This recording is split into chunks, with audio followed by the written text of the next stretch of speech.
네, 안녕하세요. 진리의 전도자, 디지털 목자 최정현입니다. 계속 새롭게 이제 입에 뵈도록 이 긴 저의 이름을 얘기를 하다 보니까 좀 쉽지 않네요. 자, 오늘 이제 3부까지 찍게 됐습니다. 왜냐면 자료는 하나를 만들었는데 이 얘기를 하려고 하다 보니까 제가 이 부분, 율법과 복음에 관해서 제가 이제 깨달아 정립이 어느 정도 되고 있거든요. 그런데 오늘 참 놀라운 영상을 하나 봤는데 제가 이제 럼블에 연결을 몇 군데 시킵니다만 한번 럼블에 연결을 시킬 테니 한번 여러분들도 보십시오. 여기 한번 볼까요? 여기 보세요. 여기 잘 안 보이나? 이것이 없다면 잠깐만요. 예. 이것이 없다면 구원받은 게 아닙니다. 예수를 믿는 내 불안한 이유 90%, 99%가 모르는 진짜 믿음. 그러면서 율법 얘기를 하는데 제가 깜짝 놀래고 이분 거를 구독을 신청을 했어요. 이야, 이제 우리 대한민국에 깨달은 사람들이 막 부지기수로 나오는구나. 이게 마지막 때가 됐다는 증거예요. 여러분들 이분 거 여기 W자 이렇게 써 있는데 요거 보시면서 이야, 드디어 그러니까 이 대한민국에 깨달은 정도가 아니라 진짜 참 아들 되는 자들이 저렇게 있는 거예요. 저런 영상이 지금 끊임없이 올라오고 있죠. 그전에도 올라왔었겠는데 이제 대개 목사들은 뭐 약간 두려움이 있죠. 왜냐면 그 개떼 목사들이 막 들러붙어 가지고 물고 뜯고 그러면 목회하기가 어렵거든요. 근데 저는 아무것도 없어. 신학은 똑같이 다 했는데 저의 연륜도 있고 저의 경험도 있고 다 있어요. 다 있는데 목사라는 타이틀이 내게 없어. 필요도 없어요. 그래서 제가 목자라는 말을 붙였는데 제가 뭐 신학교는 아시죠? 신학교는 순복음 그 다음에 성서신학대학교 성서대학인가? 다 두 군데를 다 다녔잖아요.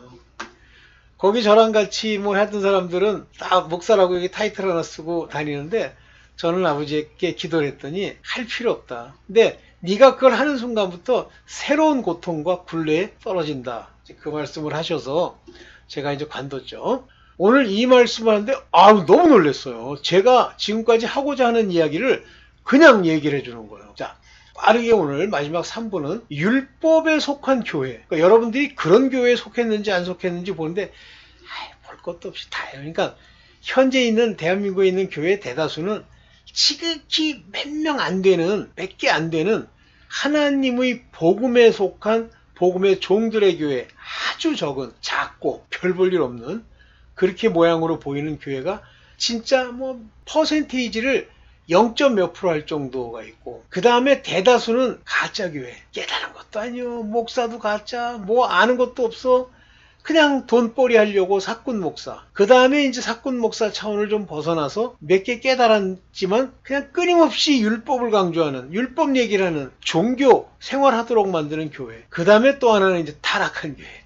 되게 큰 교회, 대형 교회 다 타락했죠. 배신한 교회. 인간의 말, 인간의 지혜로는 대단한 얘기를 많이 하죠. 거기 다니고 계세요?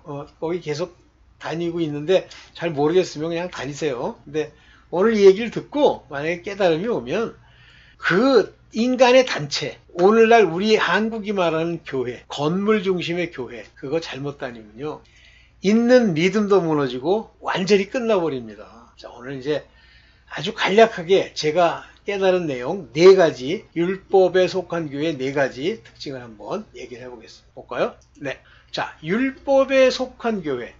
율법에 속했다는 건 뭐예요? 율법은 행위입니다. 율법의 행위. 율법의 행위를 강조하거나 얘기하거나 또 거기 있는 사람도 그것이 바람직하게 들리거나 그래도 역시 뭐 이 종교 생활은 이렇게 해줘야지 내가 뭘 해야지 이렇게 따라다녀야지 그런 생각을 하는 분들 그것이 다 율법에 속한 교회예요. 뭘 하라는 게 있어. 하나님이 이렇게 말씀하시니 순종하라 그랬습니다. 그러니 이걸 순종하세요. 자, 하나님의 복음은 이걸 순종하세요 라고 하는 이야기. 그 다음에 자기도 모르게 순종이 되고 그 열매를 맺는 사람들 이렇게 2개가 있는데 이걸 순종하세요 라고 할 때 그 대상자가 누구냐면 율법 아래서 저주받은 삶의 그 고통에서 벗어나고 싶어하는 학수고대하는 사람들에게 그거를 얘기하면 먹혀요. 그런데 실제는 어떻게 해야 되냐면 그런 사람으로 하여금 아브라함의 자손으로 은혜로 주신 그 믿음, 참 믿음, 말씀이 내 안에서 역사하는 그쪽으로 그들을 데리고 또는 인도해서 가야 되는데 그건 안 하고 그걸 이용해서 더 열심히 하세요. 노력하세요. 이거 회개합시다. 나르시즘. 그런 교회들인데 첫째, 육체 모양으로 그 신앙을 칭찬하는 설교라는 교회. 육체 모양. 우리가 실제 그 사람의 마음에 심긴 바 믿음의 놀라운 도가 열매를 맺어 말 그대로 하나님께 순종하는 열매, 하나님의 믿음의 열매, 포도나무의 열매, 포도를 맺는 그런 열매를 내는 그런 사람이면요.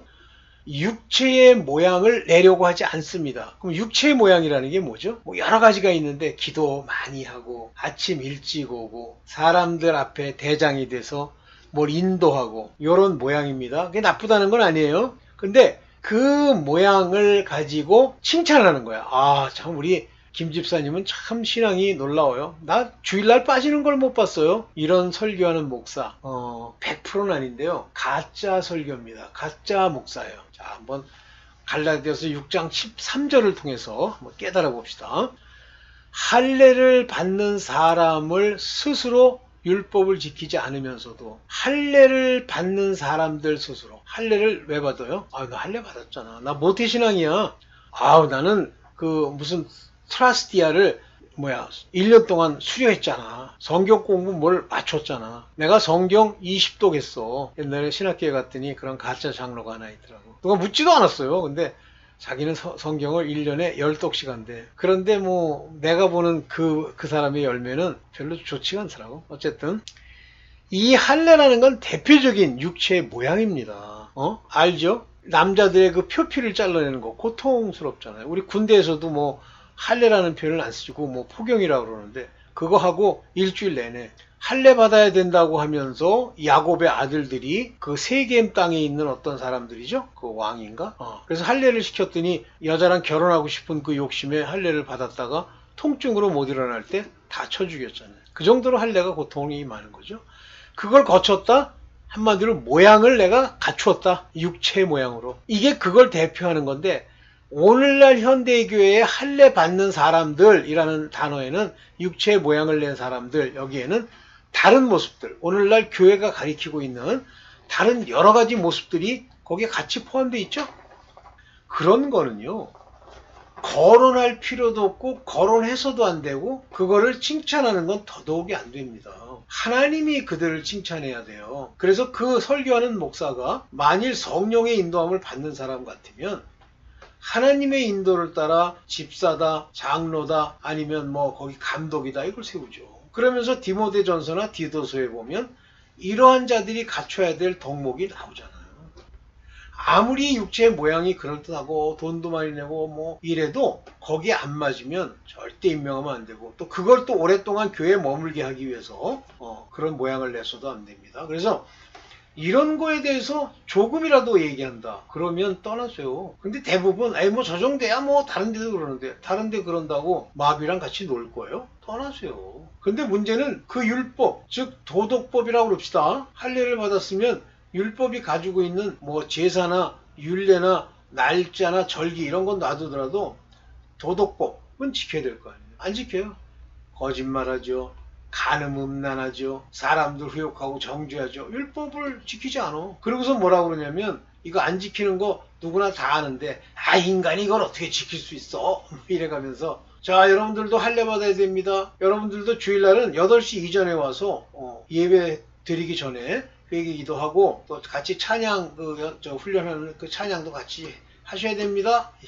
거기 할례예요. 왜? 여러분의 육체를 이용하여 자랑하려는 거다. 그러니까 나는 뭐 1년에 그냥 성경을 10독을 해. 왜 자랑을 하니? 네가 10독 했으면 벌써 네 열매가 성경에 나와 있는 그 말씀대로 열매가 맺어져야지. 뭘 이용해서? 육체를 이용해서. 이건 뭐죠? 겉모양을 이용해서. 나 성가대에서 참 저거야. 우리 성가대원들 뭐 좀 전부 가짜예요. 좋습니다. 육체로 glory, 요 자랑하려고 한다 이렇게 얘기했는데 영어로는 영광 받으려고 하는 거예요. 이런 자들 이런 자들이 있어. 특히 목사가 그런 설교를 해.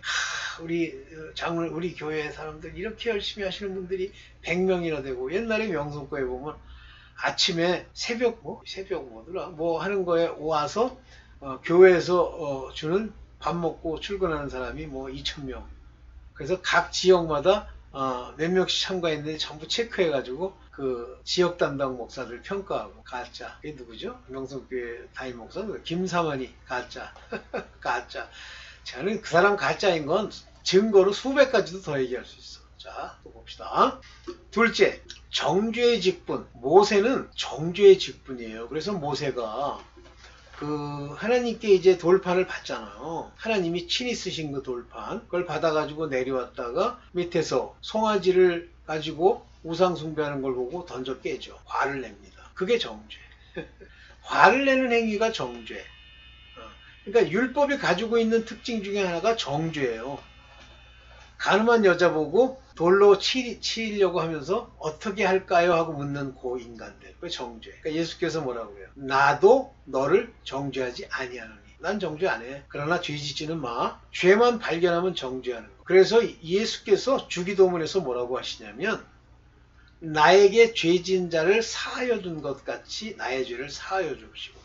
나에게 죄 지은 자가 왜 죄를 져요? 나한테. 그 정죄해야 돼. 나쁜 놈 너나 똑바로 해. 이렇게 해야 됩니까? 그래서 이 정죄의 직분의 모세의 자리에 이 사람들이 앉아 있는 거예요. 이 사람들은 이 모세가 정죄의 직분, 즉 선지자로서의 모습, 즉 약속을 받았으나 아직 하나님의 자녀의 자리에 이르지 못한 그런 모세가 아니고, 이 친구들은 막 정죄하고 막 단죄하고 막 얘기하는 그 모세가 좋은 거예요. 그래서 이런 목사들은 또 특징이 뭐냐면 정죄하는 설교를 무지하게 많이 합니다. 정죄하지 말라는 건 아닌데 어떤 특정한 거에 대해서 죄 문제만 지적하면 정죄하는 설교가 돼요. 뭐를 얘기해 줘야죠? 죄사함을 받는 길, 예수 그리스도의 이름으로 죄사함을 받는 길을 얘기해 줘야 되고, 구약의 모든 교훈들 중에 소위 정죄받을 교훈들은 손대면 안 돼요. 자, 마태복음 23장 2절.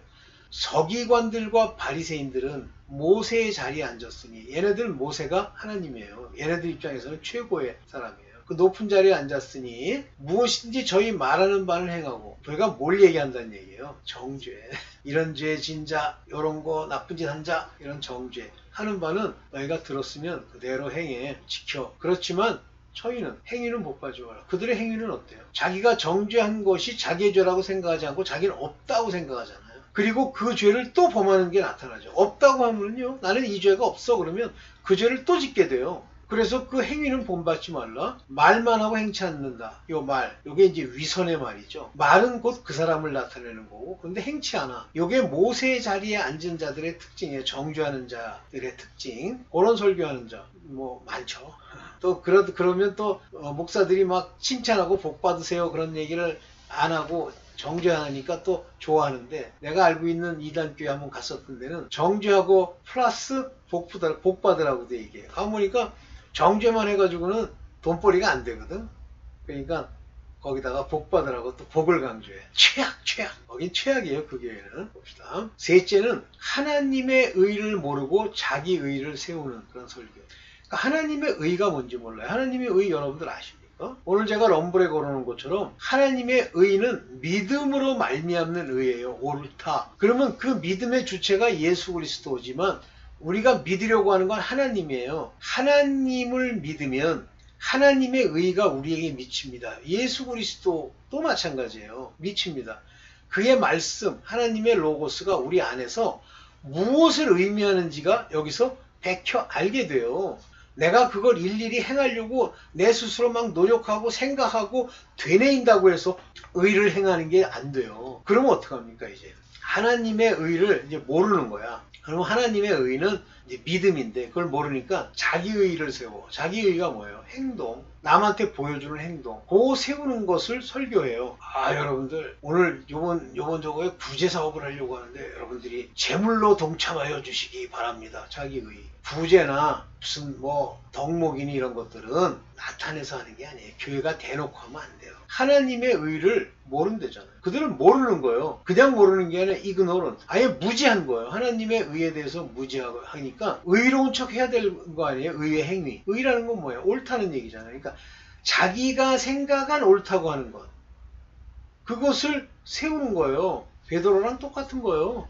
주여 돌아가실 수 없나이다 뭐 그러면서 내가 반드시 맞겠나이다 그러잖아요. 그랬더니 예수께서 사탄아 내 뒤로 물러가라 그러잖아요. 전부 자기가 생각한 이 세상 속에서 옳다고 하는 것을 지키고 세우려고 하나님이 세우신 의, 예수께서는 반드시 십자가에 못 박혀야만 속량하시잖아요. 그거를 복종치 않는 거예요. 그런데 여러분들이 가만 들어보면 여러분들이 이해되는 의, 옳다는데 여러분들이 들어보니까 진짜 옳은 것 같아.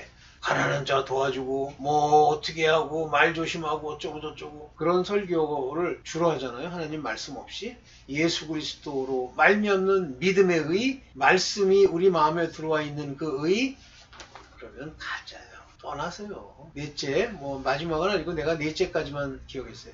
은혜가 아니고 인간이 할 일을 설교하는 거. 은혜는요, 내가 하려고 해서 되는 것도 아니고 내가 해서도 안 돼요. 은혜는 내 안에 주신 말씀이 내 안에서 살아서 그것이 내 바깥으로 열매처럼 나타나는 거예요. 뭘 하겠다 하고 뛰어다니지 않아도 나와야 돼요. 그런데 은혜를 받은 적이 없는 자들에게 얘기를 해야 되니까 인간이 할 일을 얘기하는 거야. 그러니까 뭐라 그러냐면 우리의 양심 또한 증언하는 것이기도 하다. 우리가 잘 알고 있는데 그것은 곧 우리가 세상에서 처신할 때 특히 여러 그 형제들 사이에 처신할 때 하나님이 주신 순박함과 진실함으로 행하고 세상의 지혜로 행하지 않고 세상의 지혜로 하면 어떤 현상이 일어나요? 이해가 되죠. 여러분들 머리로 이해가 돼요. 그리고 여러분들이 읽었던 교육받았던 책 속에 나와 있는 이야기와 일맥이 상통합니다. 근데 은혜는 특징이 뭐죠? 일맥상통하지 않아요. 좀 복잡해져요. 우리 부친께서 꼭 하면 뭐 이 복음만 전달하면 복잡하다 이런 얘기를 하시는데 내가 오늘 우리 아버님 연세가 많으시면 물었어요. 아버지가 볼 때 복잡하지 않은 게 뭐가 있어요? 그랬더니 대답을 못 하셔. 그냥 본인이 생각할 때 하고 싶지 않으면 복잡하다야. 세상의 지혜로 행치 아니하고 하나님의 은혜로 행하였다. 하나님의 은혜로 행하면 어떻게 돼요? 내 마음에 심긴 하나님의 도라는 게 있어요. 사랑, 희락, 화평, 그 다음에 뭐 그 사람들을 자비 이런 것들로 행하는 거예요. 세상의 지혜로 행하는 것은 실질적인 이익을 줘야지. 뭐 그까지 자비가 뭐 중요해? 자비는 그냥 잘 되세요. 그렇게 자비 이런 식의 그런 일을 설교하는 자들, 인간이 할 일을 설교하는 거 떠나세요. 그러면서 꼭 여러분들이 기억해야 될 마지막 귀절, 율법 행위 반드시 기억하십시오. 율법 행위 뭘 하려고 드는 거 가서 이걸 해야 되는데 종교 행위예요. 이게 율법의 행위가 이런 것들을 하면서 만족을 얻는 자들은 저주 아래 있다 했어. 그거요 나중에 일곱 귀신 야무지게 듭니다. 왜냐하면 율법 행위에 속했기 때문에 하나님을 빗장이로 여기고 계속 계기기 때문에 저주가 안 떠나요. 그러니까 어떤 교회 갔더니 뭐 열심히 하는 수는 되는 것도 없는 교회가 있잖아요. 그러면 사업 하나도 안 되고 막 엉망이잖아요. 그러면 저주 아래 있는 거예요. 이런 사람들은 예를 들면 자기 생각에 그냥 이 정도면 됐지라고 하는 정도 가지고는 다 저주를 받는 거예요. 온갖 일을 당상해야 돼. 온갖 일을 항상 자기네들이 설교하고 한 내용을 항상 행하지 아니한다는 저주 아래. 그러니까 율법 가지고 뭐 따지고 구약의 이야기 뭐 거짓말하지 마라. 이거 전부 저주 아래 있는 거예요. 그러면 이 저주 아래서 벗어나려면 어떻게 해야 되죠? 이런 저주는 그리스도, 이분은 곧 말씀이세요가 우리를 속량하셨어요. 그래서 율법의 저주에서 우리를 속량하셨으니 바로 그리스도께서 자기가 저주를 대신 받으셨대잖아요. 이게 놋뱀이에요. 그러면서 속량하신 거예요. 그걸 쳐다보면 사는 것처럼 우리가 나무에 달린 예수 그리스도를 쳐다봐야 돼. 예수께서 나무에 달려 죽으신 게 저주받은 거예요. 왜 저주를 받아요? 우리를 위해서 속량하시고 저주를 받아요.